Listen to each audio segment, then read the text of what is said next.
सोचिए रातों रात आपसे आपका घर छीन लिया जाए, आपके पूरे परिवार को दंगों में मार दिया जाए और जब आप अपनी जान बचाकर किसी तरह दूसरे देश में शरण लेते हैं तो वहाँ के लोग आपकी मदद करने के बजाय आपको दुश्मन या पाकिस्तानी कहकर बुलाने लगे, तो कैसा गुजरेगा आपके दिल पर।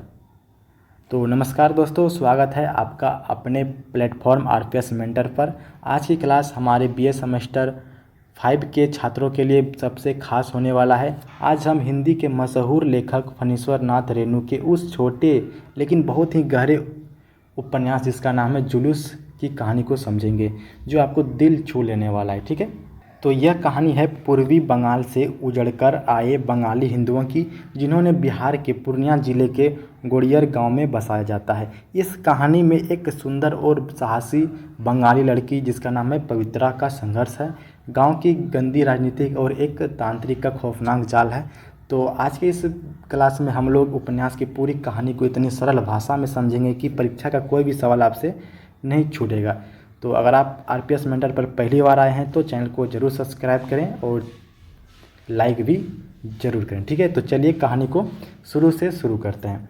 तो देखिए, कहानी को शुरू करने से पहले हम इसके लेखक के बारे में समझेंगे। ठीक है, तो लेखक का नाम है फणीश्वर नाथ रेणु, जिनके जीवन के बारे में देखा जाए तो इसका जन्म होता है 4 मार्च 1921 को। ठीक है, ये भी पूर्णिया बिहार के ज़िले में, ठीक है, पूर्णिया बिहार में होता है। और इनकी मृत्यु भी 11 अप्रैल 1977 को पूर्णिया बिहार में ही होती है। और इसकी सम्मान की बात करें तो इसे मेला आंचल के जो एक उपन्यास है मेला आंचल, इसके लिए इसे पद्मश्री सम्मान मिलता है, लेकिन ये बाद में किसी के विरोध में लौटा दिया जाता है। ठीक है, और ये उपन्यास में सबसे जो प्रसिद्ध उपन्यास है वो आपका मेला आंचल हो गया, प्रति परिकथा, जुलूस और कितने चहारे। ठीक है, चौहारे।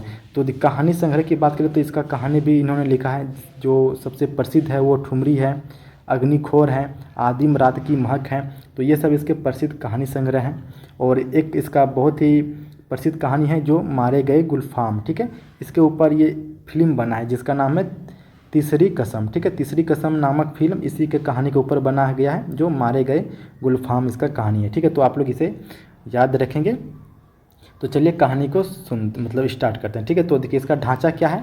तो यह कहानी बंगाल से उजड़ कर जो हिंदू आए थे, बंगाली हिंदू, उनको बसाया जाता है पूर्णिया जिला के गोड़वार जिला गांव में। ठीक है, तो इस कहानी में हम जो इसका जो पवित्र क्या बोलते हैं, जो नायिका है पवित्रा, इसके संघर्ष की देखेंगे इसके बारे में। तो चलिए हम लोग इसको 4 खंडों में बांटते हैं। ठीक है, कहानी को 4 खंडों में देखते हैं और बहुत ही शॉर्ट में इसको हम लोग ख़त्म करने का प्रयास करेंगे, क्योंकि ये कहानी बहुत ही लॉन्ग है, यानी कि उपन्यास जो कि 185 पेज का है। तो आपके पास अगर इतना टाइम है कि आप पढ़ सके तो आप इसे पढ़ भी सकते हैं। तो अगर आपको पीडीएफ चाहिए तो आप लोग कमेंट में ज़रूर बताइएगा, आपको डायरेक्ट मिल जाएगा। ठीक है, ओरिजिनल वाला।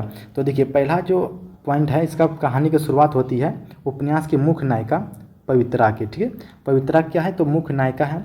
वे सोच रहे होते हैं कि वह अपने आंगन में एक पीले रंग की सुंदर चिड़िया जिसको बोलते हैं हल्दी चिड़ैया, ठीक है, को देखती है। इसका काश्य परिवेदना, यानी कि इसका जो क्या दुख है, इसका चिड़िया का जो दिखाया गया है, इसका अर्थ यही है कि किसका क्या दुख है। ठीक है, तो मीठी आवाज़ निकलती है। यह चिड़िया उजड़े हुए बंगाली शरणार्थियों के दुख का प्रतीक है। शरणार्थी मतलब जो वहाँ से भाग के आए हैं, यानी कि बंगाल से, तो उसी को शरणार्थी कहा गया है इसमें। ठीक है, तो देखिए पूर्वी जो बंगाल है पूर्वी बंगला, जो कि अभी बांग्लादेश बन गया, यानी कि ये पहले क्या था, पूर्वी पाकिस्तान था, तो अभी क्या है, बांग्लादेश का निर्माण हो गया है। 1947 के विभाजन के बाद पूर्वी पाकिस्तान जो अब बांग्लादेश से विस्थापित हो गई है। ठीक है, तो दंगा फसाद के कारण सभी हिंदू भारत आए, जिसमें पवित्रा भी शामिल था। ठीक है, तो इसमें हम इसी से रिलेटेड कहानी को देखेंगे। तो देखिए दूसरा भाग यहाँ से स्टार्ट होता है कि भारत सरकार इन उजड़े बंगाली हिंदुओं को गोड़ियर गांव के पास बंजर जमीन देकर बसाती है। कहाँ पे, तो पूर्णिया के ज़िला में। तो इस नई बस्ती का उद्घाटन पूर्णवास मंत्री जिसका नाम है मोहम्मद इस्माइल, ठीक है, मोहम्मद इस्माइल ने इसका गांव बसाता है। इस्माइल नबी करते हैं, इसलिए इसका नाम नवी नगर रखा जाता है। आप लोग इसे नाम याद रखेंगे। जो बसाया गया था इसका नाम क्या था, नवी नगर था। तो बंगाली लोग इसे प्यार से नवोशुभ नगर कहते हैं। ठीक है, अगर यह भी आपसे प्रश्न पूछ सकता है कि बंगाली लोग उसे प्यार से क्या कहते थे उस नगर को, तो नवोशुभ नगर। ठीक है, तो देखिए स्थानीय लोग का गुस्सा जब वहाँ के लोग आके बसे पूर्णिया ज़िला में गोड़ियर गांव में, तो जो गोड़ियर गांव के जो लोग थे उन लोगों को गुस्सा आने लगा कि क्या आने लगा, तो देखिए, लेकिन जो गोड़ियार गांव के लोग थे उस पर लोगों बंगाली शरणार्थियों से नफरत करने लगा, यानी कि जो यहाँ के स्थानीय लोग थे वो बाहर के आए हुए लोगों से नफरत करने लगा। इसी बस्ती को चिढ़ाने के लिए पाकिस्तानी टोला नाम धर दिएगा। और इसका जो अथी था, ये नया नगर जो था आपका, ये इसका एक गांव, उसको क्या करने लगा, तो पाकिस्तानी टोला कह के बुलाने लगा। यहाँ तक कि जो पोस्टमैन चिट्ठियाँ पर पाकिस्तानी टोला लिखने लगा। जो पोस्टमैन होता था वो भी अगर चिट्ठी लेके आता था तो वो भी क्या पाकिस्तानी टोला लिखते थे इसमें, ठीक है। तो गांव वाले अफवाह फैलाते हैं कि बंगाली लोग गाय का मांस खाते हैं, इसलिए उससे कोई सामान ना खरीदे, उससे कोई लेन देन ना करें, ठीक है। तो इस तरह उसको मतलब चिढ़ाते हैं, उसे नफरत करते हैं, ठीक है। तो चलिए आगे देखते हैं। तीसरा भाग में हम लोग देखेंगे गांव का दबंग, जिसका नाम है तलेवार गोड़ी, ठीक है।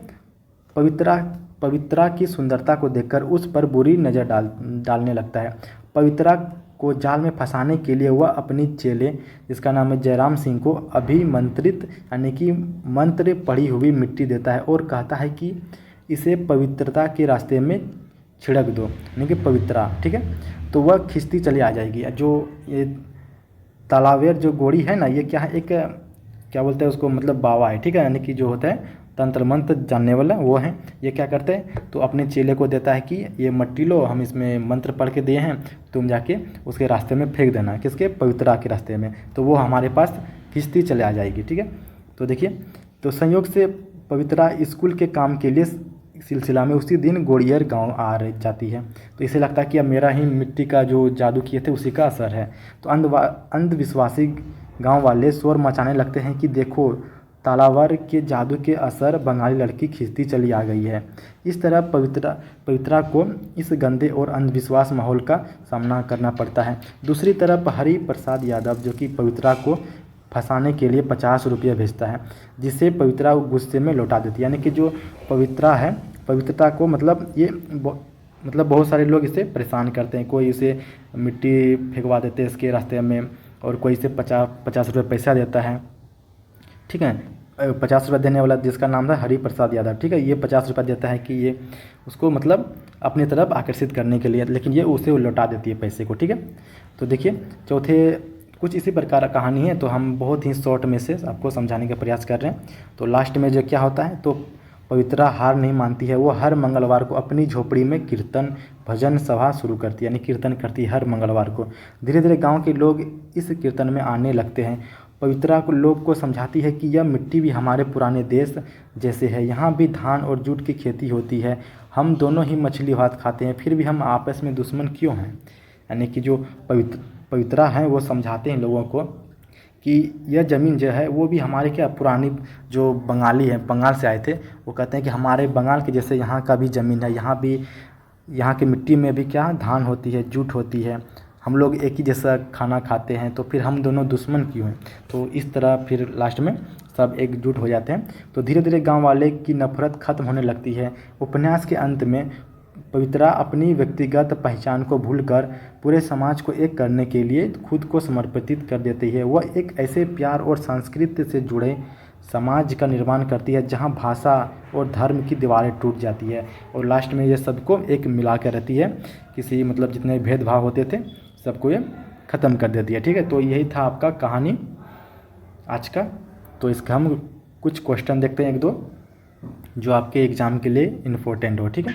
तो देखिए, क्वेश्चन नंबर 1 है कि गोड़ियर गांव के लोग नावी नगर को पाकिस्तानी टोला क्यों कहते थे। तो आप लोग अगर कहानी को अच्छे से सुने होंगे तो आप इसका आंसर आसानी से दे सकते हैं, ठीक है। तो देखिए, विभाजन के बाद जो पूर्वी पाकिस्तान से भागे बंगाली शरणार्थियों के लिए सरकार ने गोड़ियर गांव के पास नवी नगर बस्ती बसाई थी। यानी कि जो लोग कहाँ से आए थे, तो पूर्वी बंगाली से आए थे, यानी पूर्वी पाकिस्तान था जिसका नाम अभी बाद में बांग्लादेश बन गया, ठीक है। तो वहाँ से आए थे, तो यहाँ के लोग क्या कहते थे, तुम लोग पाकिस्तानी हो, ठीक है। तो स्थानीय ग्रामीण अपने सक्रिय छोटी यानी कि छोटा सोच और ईर्ष्या के और अंधविश्वास के कारण इन शरणार्थियों को अपना दुश्मन मानते थे। वे नफरत और चिढ़ाने के उद्देश्य से इस बस्ती को पाकिस्तानी टोला कहकर पुकारते थे, ठीक है। तो ये आपका लिखना है, ठीक है। तो दूसरा नंबर प्रश्न क्वेश्चन देखते हैं कि पवित्रता ने बंगाली और बिहारी समाज को आपस में कैसे जोड़ा, ठीक है। तो देखिए उत्तर में आपको लिखना है कि पवित्रा ने हर मंगलवार को कीर्तन शुरू किया, जिससे दोनों समाज के लोग इकट्ठा होने लगे। उसने प्यार से गांव वाले को समझाया कि दोनों इलाकों में एक जैसी धान और जूट की खेती होती है, धान और जूट की खेती होती है। हम दोनों ही समाज के मुख्य भोजन जो कि मछली भात खाते हैं। इसी सांझ संस्कृति के कारण लोगों के बीच की नफरत खत्म हो जाती है। ठीक है, तो ये पवित्रा समझाती है कि हम दोनों एक ही जैसे हैं, हम लोग एक ही जिस तरह के खाना खाते हैं, एक ही तरह के हमारे यहाँ फसल भी होती है, तो हम लोग अलग क्यों हैं, हम लोग को मिल के रहना चाहिए। तो और लास्ट में सब लोग मिल के रहते हैं। ठीक है, तो आज के लिए इतना ही, मिलते हैं नेक्स्ट वीडियो में, तब तक के लिए जय हिंद।